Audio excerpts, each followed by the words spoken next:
Good morning dear students. बच्चों, अभी तक लास्ट वीडियो में हम आपका जो 5th चैप्टर चल रहा था, अभी तक हमने उस चैप्टर को कंप्लीट किया है। आज आपका नया चैप्टर स्टार्ट करने वाले हैं जिसका नाम है कार्बन। आपका 6th चैप्टर है आधुनिक विज्ञान का। तो देखते हैं बच्चों, कार्बन क्या चीज़ होता है। कार्बन के बारे में आज हम अध्ययन करते हैं। तो कार्बन जो कि एक तत्व है, क्या है? कार्बन एक ऐसा प्राकृतिक तत्व होता है जो कि प्रकृति में मुक्त एवं संयुक्त अवस्था दोनों रूप में पाया जाता है। कहाँ पाया जाता है? संयुक्त तथा मुक्त अवस्था दोनों रूप में ये प्रकृति में पाए जाते हैं। देखते हैं, कार्बन को हिंदी में प्रांगार भी कहा जाता है। क्या कहा जाता है? प्रांगार। प्रांगार भी कहा जाता है। कार्बन क्या है? कार्बन लैटिन लैंग्वेज है, लैटिन भाषा है, जिसका कार्बन को उस लैंग्वेज में कार्बो कहा जाता है, जिसका मतलब होता है कोयला। क्या होता है बच्चों? कोयला। कोयला मीन्स काला से तात्पर्य लिया गया है। इसे तारकोल भी कहा जाता है। और कार्बन को जो रासायनिक संकेत के रूप में उसे सी से प्रदर्शित करते हैं। कार्बन का परमाणु क्रमांक जो है 6 होता है और कार्बन का जो परमाणु भार होता है 12 होता है। इसके बाद देखते हैं, कार्बन के प्रकृति में मुख्य रूप से या कह सकते हैं प्राकृतिक रूप से 3 समस्थानिक होते हैं, जो कि C612 और आपका 6C13 और 6C14। तो ये 3 समस्थानिक कौन से हैं? 6C12, 6C14, 13, 6C14, 6C12, 6C13 और 6C14। ये कार्बन के 3 समस्थानिक हैं। कार्बन क्या है? प्रकृति में पौधे तथा जो भी जंतु हैं, कौन है? पौधे तथा जंतु जो भी हैं, सभी में जो सभी प्राणी हैं उनमें क्या पाया जाता है? ये संयुक्त रूप में पाया जाता है, या कह सकते हैं उनमें सम्मिलित रहता है। कार्बन क्या है? कार्बन तथा उसके यौगिकों के रूप में पाया जाता है। इसीलिए जो प्रकृति में पौधे तथा जीव जंतु है, पौधे तथा जो सभी तरह के जीव जंतु हैं, कार्बन उनका क्या है? जीवन का आधार है। क्या है बच्चों? जीवन का आधार, या कह सकते हैं ये जो कार्बन है एक रासायनिक तत्व है, तो इसे रासायनिक आधार भी कहा जाता है मनुष्यों के लिए। क्यों कहा जाता है? क्योंकि मनुष्यों में ये लगभग 18.5%, कितने परसेंट बच्चों कार्बन पाया जाता है? 18.5% कार्बन मनुष्यों में पाया जाता है। आगे देखते हैं, कार्बन के प्रकृति में असंख्य यौगिक हैं। क्या है? कार्बन के असंख्य यौगिक पाए जाते हैं, जिनको हम सभी कार्बन का जो, या कह सकते हैं एक, आप जब इंटर में जाएंगे तो कार्बनिक रसायन और अकार्बनिक रसायन पढ़ते हैं। तो कार्बन के विभिन्न तरह के यौगिक पाए जाते हैं, जिनका अध्ययन हम किसमें करते हैं बच्चों?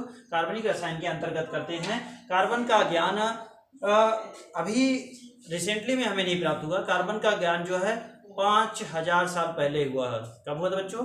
5000 वर्ष पूर्व ही हमें था, क्योंकि चाइना में कार्बन के जो अपर रूप हैं हीरा, कार्बन के अपर रूप हीरा के बारे में उनको नॉलेज था। तथा मिस्र के जो पिरामिड है, वहाँ पे तारकोल का निर्माण के लिए वो पिरामिड के मिट्टियों के नीचे लकड़ी को दबाकर तारकोल का निर्माण करते थे, कि या कह सकते हैं कोयले का निर्माण करते थे वहाँ पे।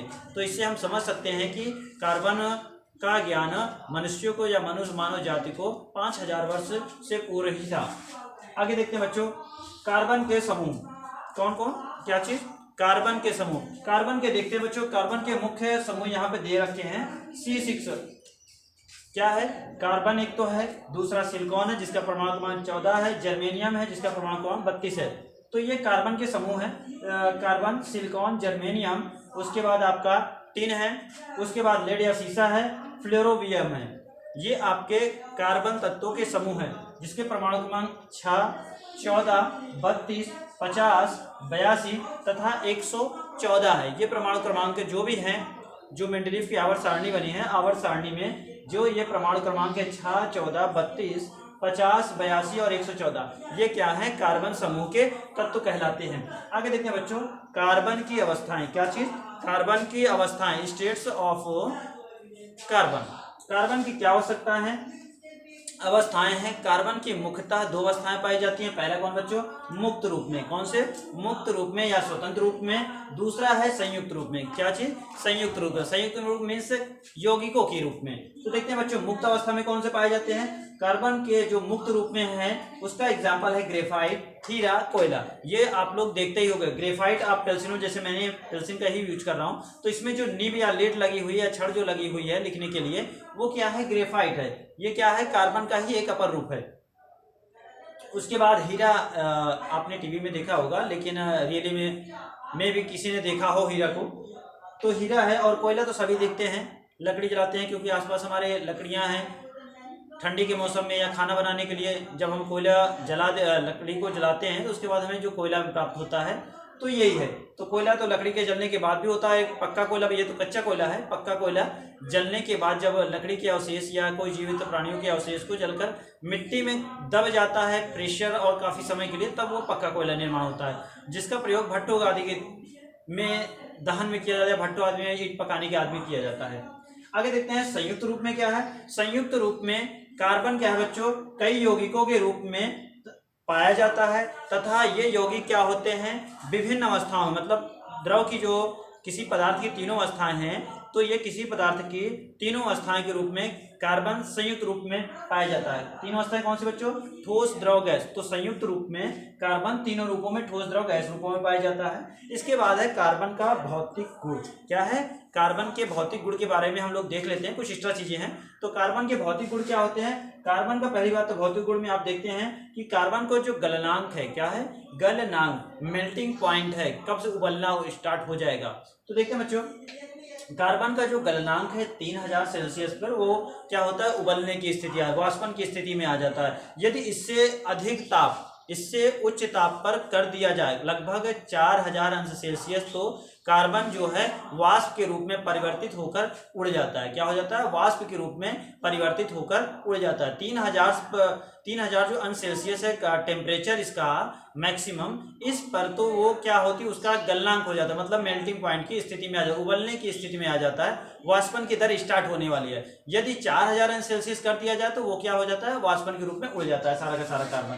आगे देखते हैं बच्चों, अपर रूप, क्या चीज, कार्बन के अपर रूप भी होते हैं। क्या होते हैं, अपर रूप। अपर रूप में देखते हैं बच्चों, कार्बन की क्या अपर रूप की परिभाषा क्या है, जब कोई तत्व, क्या चीज, जब कोई तत्व प्रकृति में विभिन्न रूपों में पाया जाता है। क्या चीज, जब कोई तत्व प्रकृति में विभिन्न रूपों में पाया जाता है तथा समान, विभिन्न रूपों में क्या होगा, समान पाया जाएगा, लेकिन क्या होगा, उसके भौतिक गुण भिन्न भिन्न होते हैं। क्या होते हैं, भौतिक गुण भिन्न भिन्न होते हैं। फिजिकल जो स्पेशलिटीज है, कह सकते हैं, जो उसके कैरेक्टरिस्टिक्स है, वो क्या होता है, डिफरेंट टाइप का होता है, भिन्न भिन्न होता है। मतलब जैसे स्वाद में, रंग में, स्वरूप में, इन सब चीज़ों में अलग अलग होता है। तो वो क्या कहलाता है, कार्बन के अपर रूप कहलाते हैं। देखिए, कार्बन के यहाँ पर अपर रूप मुख्यतः दो प्रकार से होते हैं, या कह सकते हैं कार्बन के मुख्यतः दो अपर रूप होते हैं। पहला तो कार्बन एक क्रिस्टलीय फॉर्म में पाया जाता है, क्रिस्टल के रूप में पाया जाता है। दूसरा क्या है, अक्रिस्टलीय रूप में पाया जाता है। देखते हैं बच्चों, क्रिस्टलीय रूप में कौन कौन से कार्बन है। क्रिस्टलीय रूप में जैसे हीरा है, हीरा आप देखते हैं, कहीं भी देखा होगा, पुस्तक में देखा होगा, या टीवी इत्यादि में, या कहीं भी और चीज चित्रों में देखा होगा। तो हीरा क्या होता है, क्रिस्टल के रूप में, चमकीले रूप में, मतलब ठोस के रूप में बंधा होता है। इसी तरह से ग्रेफाइट भी क्या होता है, ये ठोस के रूप में। जैसे यहाँ पे ग्रेफाइट है, ये पेल्सिन की लिड है, ये ग्रेफाइट की ही बनी है, तो ये क्या ठोस अवस्था में है। आगे देखते हैं बच्चों, या कह सकते हैं चमकने वाली रहती है, इस पे प्रकाश का जब किरण पड़ती है तो परावर्तित होकर ये चमकीला दिखने लगता है। हीरा और ग्रेफाइट दोनों। अक्रिस्टलीय रूप में बच्चों देखते हैं, चारकोल के रूप में, काजल के रूप में, कालिक के रूप में, कोक, कोयला जिसे हम कहते हैं, मतलब जिसपे प्रकाश पड़ने पे चमके ना, वो अक्रिस्टलीय पदार्थ होता है। और जिसपे प्रकाश पड़ने पर वहाँ पे चमक उत्पन्न होती है, वो क्रिस्टलीय पदार्थों की श्रेणी में गिने जाते हैं। और तीसरा, और इसमें एग्जाम्पल है गैसी कार्बन कह सकते हैं। तो ये क्या है बच्चों, कार्बन के मुख्य अपर रूप हैं और उनके एग्जाम्पल हैं। तो आज हम लोग इस वीडियो में इतना ही चीज़ काफ़ी कवर करते हैं, क्योंकि कार्बन भी आपके लिए नया एक तत्व है, प्राकृतिक तत्व है। तो ज़्यादा चीज़ों को नहीं पढ़कर कम पढ़ें और सीमित पढ़ें और अच्छा से पढ़ें। ठीक है बच्चों, आज की हम वीडियो यहीं समाप्त करते हैं। आप लोग घर पर ये जो कार्बन चैप्टर 6 चैप्टर आपका स्टार्ट हुआ है, आप लोग इसे अच्छा से रिवीजन कीजिए। जो ना समझ में आते हैं आप बताते रहिए, हम उसको और अच्छे से बताएंगे, या हो सकता है रिपीटिंग करने की बात आती है तो रिपीट भी कर देंगे। ठीक है बच्चों, आपको वीडियो को अच्छे से पहले देखिए, एक बार में नहीं समझ में, 2 बार देखिए, 3 बार देखिए, 4 बार देखिए, बार बार देखिए, उसको अच्छे से समझिए। ठीक है, आज की क्लास यहीं समाप्त होती है। Thank you.